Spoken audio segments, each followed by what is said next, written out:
very important class.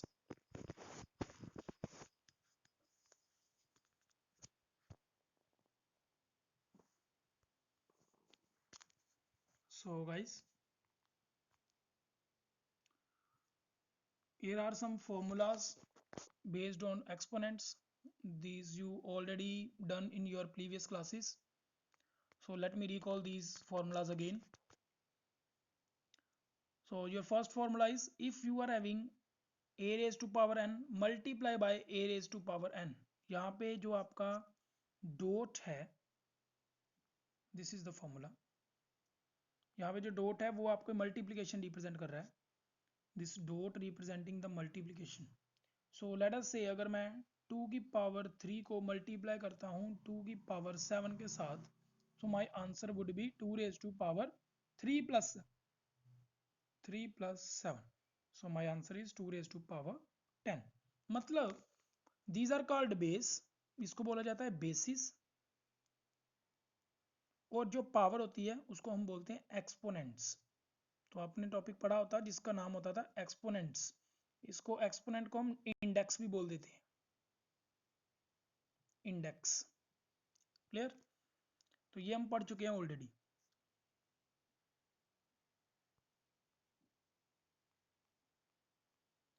सो जब base same होते हैं और मल्टीप्लाई हो रहे हैं तो पावर्स ऐड होनी है.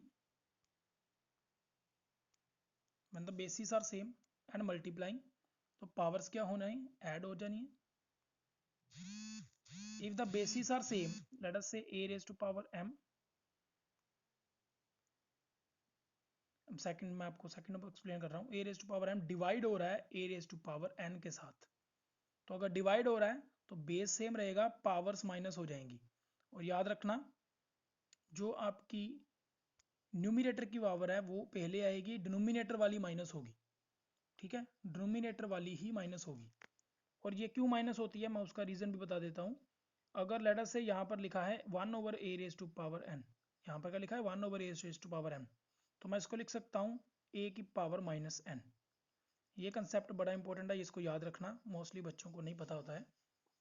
जो भी पावर डिनोमिनेटर में है, अगर मैं उसको ऊपर लेके आना चाहता हूँ तो वो पावर नेगेटिव हो जाएगी. और अगर लेट अस से सपोज पावर नेगेटिव है नीचे, तो वो ऊपर आके पॉजिटिव हो जाएगी. तो इसलिए ऐसा ही यहाँ पर हुआ, ऐसा इसमें हुआ कि नीचे पावर थी n की, नीचे a की पावर n थी, तो नीचे वाली पावर माइनस हो रही है. देख लो, n माइनस हो रहा है, ना कि m माइनस हो रहा है. क्लियर? तो इसलिए उन्होंने लिखा हुआ है m is greater than n. तो इसके बेटर आपकी अंडरस्टैंडिंग ये इससे होगी कि जो पावर नीचे है वो माइनस होगी. जिसको ये कंसेप्ट क्लियर है, please write clear in the chat box.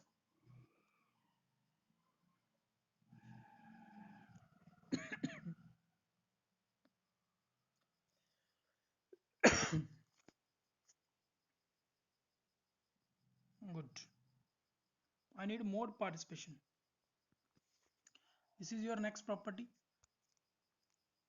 I can say next rule. Very good. So, अगर यहाँ पे लिखा है a की पावर m, these rules, अगर जिसको ये रूल आते हैं वो नेक्स्ट एक्सरसाइज चुटकियों में कर लेगा. ठीक है, माइंड में आंसर बताते जाओगे आपको, इसको पेन पेपर की भी जरूरत नहीं पड़ेगी. विदाउट यूजिंग पेन आप सॉल्व कर लोगे इसको. अगर किसी नंबर की पावर की अगेन पावर आ जाती है, देखो क्या हो गया, पावर की अगेन पावर आ गई, तो क्या हो जाएगा, पावर की पावर आपस में क्या हो जाएंगी, मल्टीप्लाई हो जाएंगी. याद रखना, बड़ा इंपॉर्टेंट कंसेप्ट है. इसको एक एग्जांपल से समझेंगे. लेट अस से यहाँ लिखा है 2 की पावर 3, उसकी अगेन पावर डाल दी 4, तो आंसर क्या आएगा, 2 की पावर 3 इंटू 4, 3 4 12, मल्टीप्लाई हो जाएगा. तो अब आपने याद रखना है कि कब पावर्स मल्टीप्लाई हो रही हैं, कब पावर्स ऐड हो रही हैं, कब माइनस हो रही हैं. जब बेस सेम है, रिकॉल करते हैं, अगर बेस सेम है तो पावर क्या होगी, ऐड होगी. ठीक है, मल्टीप्लाई हो रहा है तो. अगर डिवाइड हो रहा है तो पावर माइनस होगी. अगर पावर की पावर में आ गया तो पावर्स मल्टीप्लाई होगी. क्लियर? अगर पावर की पावर में आ गया तो पावर मल्टीप्लाई होगी. बेसिक मेन यही 3 रूल्स हैं. और एक रूल जो मैंने आपको बताया, ये नोट डाउन करते जाओ साथ साथ कॉपी में. एक रूल जो मैंने आपको बताया जो इस बुक में नहीं है, कि किसी की भी पावर अगर नीचे लिखी हुई है, लेटर से यहाँ पे लिखा है 5 की पावर 3, 5 की पावर 3 लिख दी है यहाँ पर, तो मैं इसको लिख सकता हूँ 5 की पावर -3। 1/5 की पावर 3 को लिख सकता हूँ 5 की पावर -3। और अगर यहाँ पे लिखा 1/3 की पावर -2, तो मैं इसको लिख सकता हूँ 3 की पावर 2। तो मतलब जब भी मैं डिनोमिनेटर को ऊपर लेके आऊँगा तो उसकी पावर जो है वो उसका साइन चेंज हो जाएगा। अगर नीचे पॉजिटिव है तो नेगेटिव हो जाएगा, अगर नीचे पॉजिटिव है तो नेगेटिव हो जाएगा, अगर नीचे नेगेटिव है तो पॉजिटिव पावर हो जाएगी। So this is the main rule. Please note it down. Last but not the least, that is, जब भी आपको अभी तक हमने जितने भी किए जिसमें बेस सेम था, इसमें बेस क्या था? सेम। सबके बेस में ए है। अब यहाँ पर क्या आ गया? पावर सेम आ गई है लेकिन बेसिस क्या है? डिफरेंट है। यहाँ पर ए की पावर m है, मैं इसको एग्जांपल के साथ बताऊंगा आपको। रूल देख लो आप क्या है, ए की पावर m और b की पावर n, दोनों पावर बाहर चलेगी, एक कॉमन पावर बन गई और अंदर वाले जो हो रहे हैं वो हो जाएगा। अगर अंदर वाले मल्टीप्लाई है तो मल्टीप्लाई रहेगा, अगर मल्टीप्लाई अंदर वाले डिवाइड हो रहे हैं तो डिवाइड हो जाएगा। लेट अस से इसकी एग्जांपल दूंगा मैं, इसके साथ मैं एक और कवर करूंगा। यहाँ लिखा है 2 की पावर 3 मल्टीप्लाई बाय 5 की पावर 3। अब देखो पावर सेम है तो बीच में जो हो रहा है ना, ये मल्टीप्लाई हो रहा है ना दोनों, तो ये मल्टीप्लाई रहेंगे, पावर अकेली बाहर चली जाएगी। तो 2 5 10 की power 3 is the right answer. Yes Jashanpreet.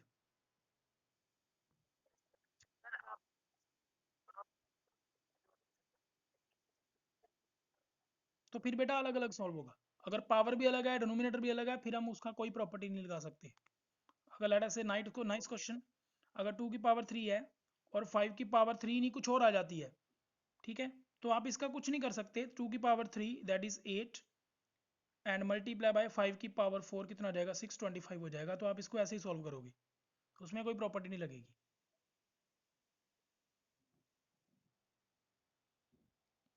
Good question.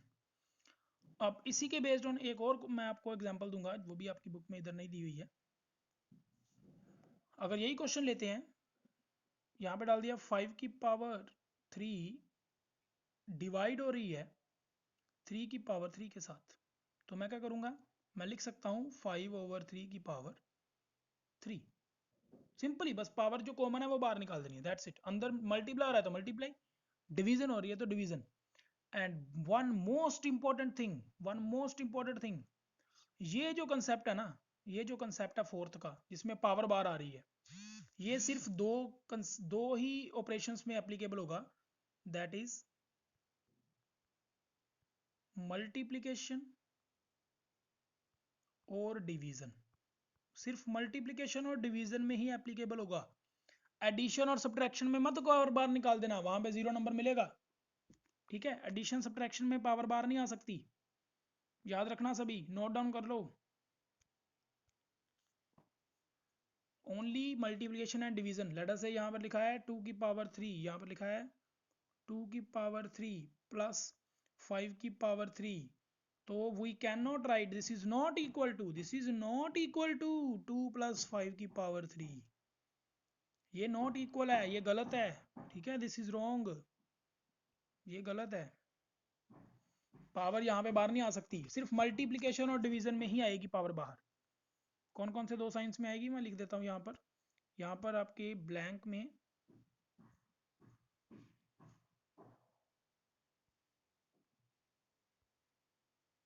यहाँ पर जो सिंबल है, यहाँ तो वो मल्टीप्लाई होना चाहिए या फिर डिवीजन का होना चाहिए।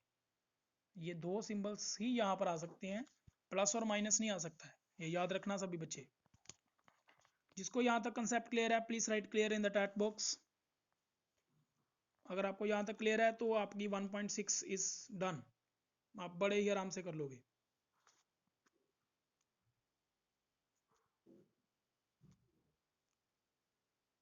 सो हियर आर सम एग्जांपल्स, एक बार देख लेते हैं। So in the first example you can see very good, those are responding clear, very good. In this example यहाँ पे देखो ये उन्होंने दे भी दिया जो मैंने आपको बताया था ना, 1/a की पावर -n हो रही है।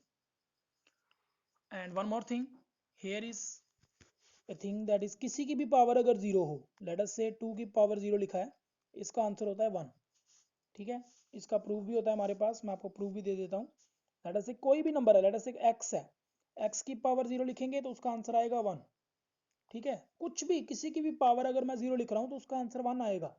ठीक है, लेट अस से 257 की पावर मैंने जीरो लिख दी तो इसका आंसर भी कितना होगा 1। अरे वाह। ठीक है, तो ये होता कैसे है, तो इसको हम प्रूव कर देते हैं। तो x मैंने एक नंबर ले लिया, कोई भी नंबर हो सकता है यहाँ पे x की जगह पे, तो यहाँ पे मैं लिख सकता हूँ 0 को 1 - 1। मैं अभी राइट हैंड साइड प्रूव करूंगा, मैं यहाँ से स्टार्ट किया हूँ, ब्लू पेन ले लेते हैं, मैं यहाँ से स्टार्ट किया हूँ। ठीक है, लेफ्ट हैंड साइड से, तो इसको 1 तक लेके जाऊंगा मैं, तो 0 को मैं लिख सकता हूँ 1 - 1। तो अभी मैंने प्रॉपर्टी लगाई थी कि दो पावर्स अगर ऐड हो रही हो तो हम उसको डिवाइड कर सकते हैं, मल्टीप्लाई कर देते हैं, और अगर माइनस हो रही है तो डिवाइड कर सकते हैं। तो क्या आएगा, x की पावर एक 1 आ जाएगी और एक x की पावर ये वाला जो आपका n था वो नीचे चली जाएगी। क्लियर, तो इसका आंसर कितना आएगा, कटिंग कर दो, x के साथ x कट गया तो आंसर इज 1।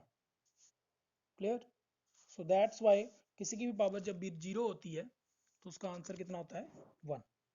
ठीक है, आप इसको एक और तरह से कर सकते हो, हम इसको ऐसे भी कर सकते हैं,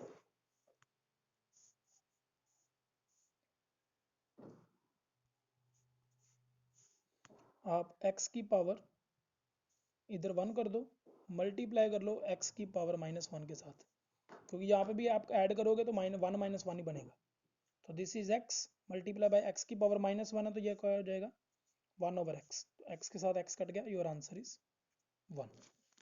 सो किसी की भी पावर जब जीरो होती है तो आपका आंसर कितना होता है 1 होता है। तो this is also an important rule. तो आपका 8th क्लास भी रिवाइज होता जा रहा है, ये सब कुछ आप 8th में पढ़ चुके हो। तो here is the first question, 17 की पावर 2, 17 की पावर -5, तो आपको पता है 17 बेस है एंड 2 - 5 कितना हो जाएगा भाई, 17 की पावर -3। तो -3 को कैसे लिख सकते हैं, 1/17 की पावर 3, माइनस को नीचे ले जाना है बस, पॉजिटिव हो जाएगा। यहाँ पे आपको क्वेश्चन आ सकता है एक्सरसाइज में कि पावर्स को पॉजिटिव करो। ठीक है, तो पावर्स को पॉजिटिव अब आपको करना आ गया। तो 5 की पावर 2, उसके बाहर -7, तो आपस में क्या रहेंगे मल्टीप्लाई, 2 × -7 -14, 5⁻14। दोनों 23 है, पावर्स क्या हो रही हैं माइनस हो जाएगी ना, तो -10 - 7, 23 की पावर कितनी आ जाएगी, 23 की पावर कितनी आ जाएगी -17। नेक्स्ट ये आ गया जिसमें बेस अलग अलग है। सो 7 मल्टीप्लाई बाय 9 की पावर -3, सो 9 × 7 = 63 माइनस पावर 3।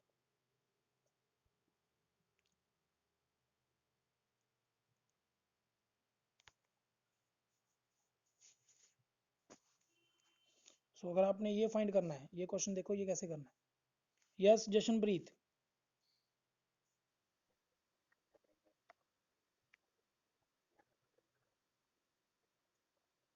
क्यों बेटा, -10 और -7 कितना होता है, आप मेरे को बताओ। दोनों के दोनों सेम साइन के हैं, क्या ये मल्टीप्लाई हो रहे हैं जो आप पहले प्लस करोगे।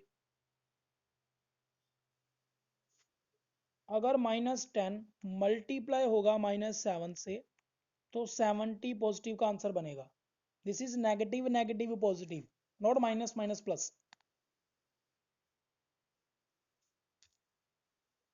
ठीक है, दिस इज -17, यहाँ पे -17 आंसर आएगा। तो डिपेंड करता है कि आप ऐड कर रहे हो कि मल्टीप्लाई कर रहे हो।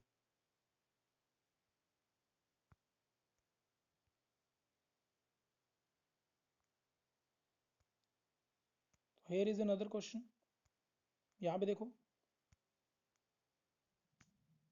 2 बेस है, पावर्स क्या हो जाएंगी ऐड हो जाएंगी, that is 2/3 plus 1/3। So your answer is 2, base आ जाएगा 3 और ऊपर कितना आ जाएगा 2 + 1। So your last answer is 2 की पावर 3/3, तो 3 के साथ 3 कट गया, सो योर आंसर इज 2 की power 1, so which is equal to 2। तो इसका आंसर कितना आएगा 2। ठीक है, तो ये आपका एलसीएम का कंसेप्ट आएगा इसमें, ये आप ऑलरेडी कर चुके हो। तो इसी तरह से आप अपनी एक्सरसाइज पूरी सॉल्व कर सकते हो। मैंने आपकी एक्सरसाइज का ऑलमोस्ट सब कुछ करवा दिया है। So let's move to the exercise. छोटी सी एक्सरसाइज है, बड़ी जल्दी हो जाएगी। This is your exercise. नीचे बॉटम में लिखा हुआ है this is your first sum. बड़ा मजेदार है ये एक्सरसाइज, बड़ा मजा आता है इसको सॉल्व करने का, बड़ा अच्छी एक्सरसाइज है। फैक्टराइजेशन सभी को आती है ना, फैक्टराइजेशन ही करेंगे। यहाँ पे लिखा है 64 की पावर 1/2। 64 की पावर 1/2 लिख दिया भाई। जल्दी से 64 के फैक्टर्स बना लो। जब भी ऐसा क्वेश्चन आ जाएगा जिसकी पावर ऐसे बड़ा नंबर होगा, फैक्टर बना लो इसके। कितना आएगा? यह रहेगा 2 की पावर 6 होता है, आई थिंक सो। देख लेना।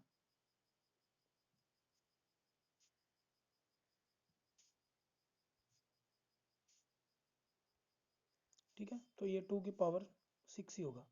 6 से 2 आ गए ना। 2 की पावर 6, उसकी अगेन पावर कितनी हो रखी है? 1/2। So this is equal to 2 raise to power 6 into 1/2। तो ये 2 के साथ 6 की कटिंग कर देंगे 3। तो कितना आंसर आएगा भाई? 2 की पावर 3। तो which is equal to 8। 2 into 2 into 2। Is this question clear to you? Okay. 64 था, 64 के बना दिए फैक्टर्स। 64 के फैक्टर्स बनाए। ये फैक्टर आप सभी को आते हैं, ये आप 6 स्टैंडर्ड से बना रहे हो। I am not going to explain this. So 2 कितनी बार आए हैं? यहाँ पर 2 आया है 6 टाइम्स, तो मैंने 2 की पावर 6 लिख दिया। पावर की पावर अभी आपने पीछे मैंने बताया था, पावर की पावर क्या हो रही है? मल्टीप्लाई हो रही है। तो पावर की पावर मल्टीप्लाई हो रही है, पावर की पावर मल्टीप्लाई हो रही है, तो मैंने मल्टीप्लाई कर दिया। 2 और 6 की कटिंग हो जाएगी, क्योंकि डिनोमिनेटर में है, 6 ऊपर है, इसकी कटिंग हो जाएगी। 3 इंटू 1 कितना आता है? 3। 2 की पावर 3। 2 की पावर 3 का मतलब क्या होता है? 2 इंटू 2 इंटू 2। तो कर लो, 8 आ जाएगा answer. Is it clear everyone?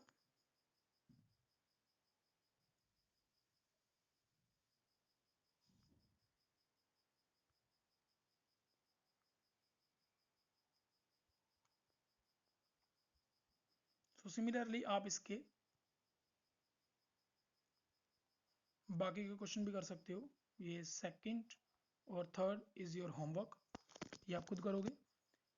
Second part में मैं आपको ये क्वेश्चन बता देता हूँ 32, इसके साथ आपका सेकंड क्वेश्चन भी हो जाएगा फर्स्ट पार्ट का। सो 32 रेज टू पावर लिखा हुआ है यहाँ पे 2/5। तो जल्दी से आपने क्या करना है, 32 के फैक्टर बना देते हैं। तो अभी आपने पीछे फैक्टर चेक किए थे, तो ये 2 की पावर 5 बनता है। 2 की पावर कितना बनता है? 5। और इसके बाहर कितनी पावर है? 2/5। देखो 32 को ही मैंने अंदर लिखा है 2 की पावर 5। तो अगेन 2 की पावर 5 मल्टीप्लाई बाय बाहर क्या है? 2 की पावर 5। 2/5, तो 5 के साथ 5 कट गया। My answer is 2 raise to power 2। So this is equal to 4। Is it clear everyone? बड़े इजी इजी क्वेश्चन है।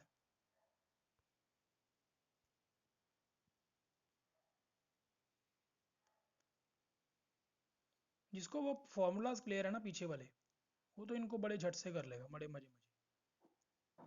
अब एक ये क्वेश्चन देखते हैं। This is 125 raise to power -1/3। यहाँ पे लिख लेते हैं 125 रेज टू पावर -1/3। तो 125 के फैक्टर बनाओगे, it will give you 5 raise to power 3।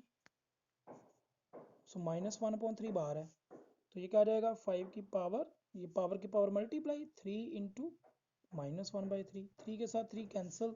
So my answer is 5 raise to power -1। तो मैंने अभी बताया था पावर -1 है, तो इसको नीचे ले जाओ, 5 की पावर 1 हो जाएगी। So which is equal to 1/5 is the answer.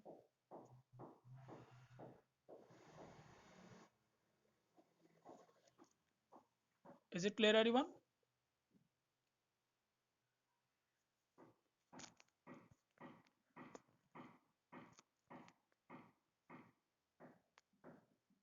जी जी। जिस बच्चे को अभी तक सब कुछ क्लियर है, please write clear on the chat box.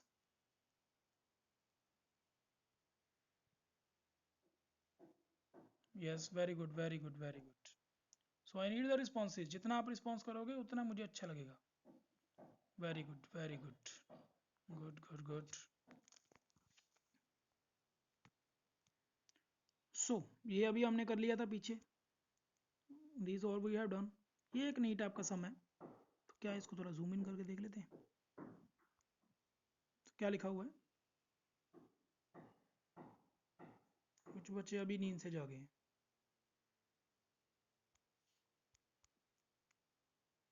This is the सम,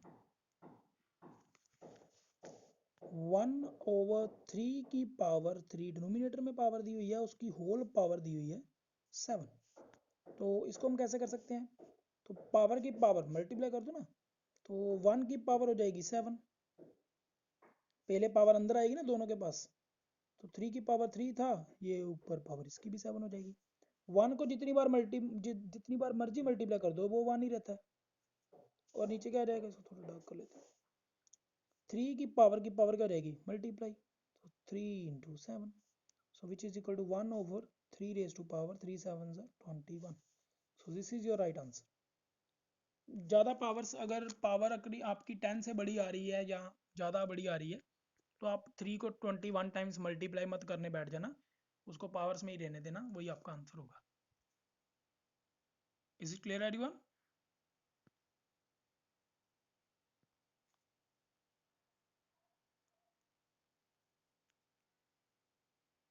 सो यहाँ पर एनसीईआरटी में जितने भी क्वेश्चंस हैं वो हमारे ऑलरेडी डन हो चुके हैं ऑलमोस्ट।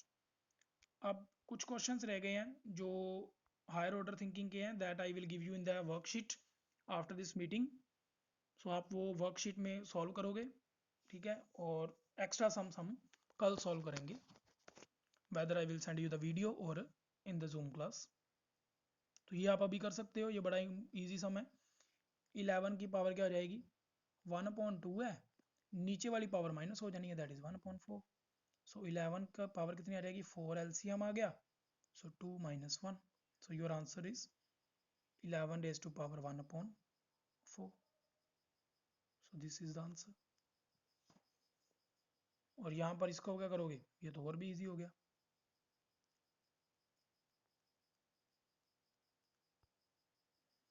ये पावर दोनों सेम है, अगर पावर सेम है तो 7 × 8 की पावर 1/2, तो 8 7s are 56 की power 1/2, so this is your answer।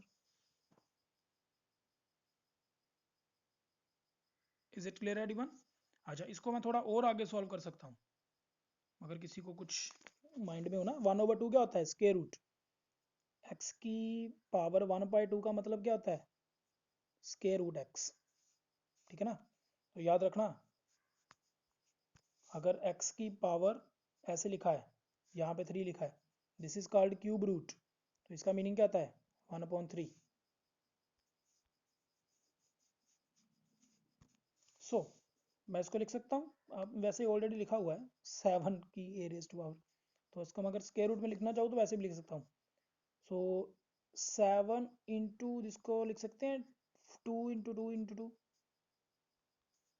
तो इसके बाहर पड़ा हुआ है 1/2, तो ये बन गया पेयर, ये 2 बाहर आ जाएगा, अंदर बचेगा square root 14। So this would also be the answer. अगर स्क्वायर रूट में लिखना है तो ये भी आंसर हो सकता था। Is it clear everyone? So this is much for today, we will meet you tomorrow.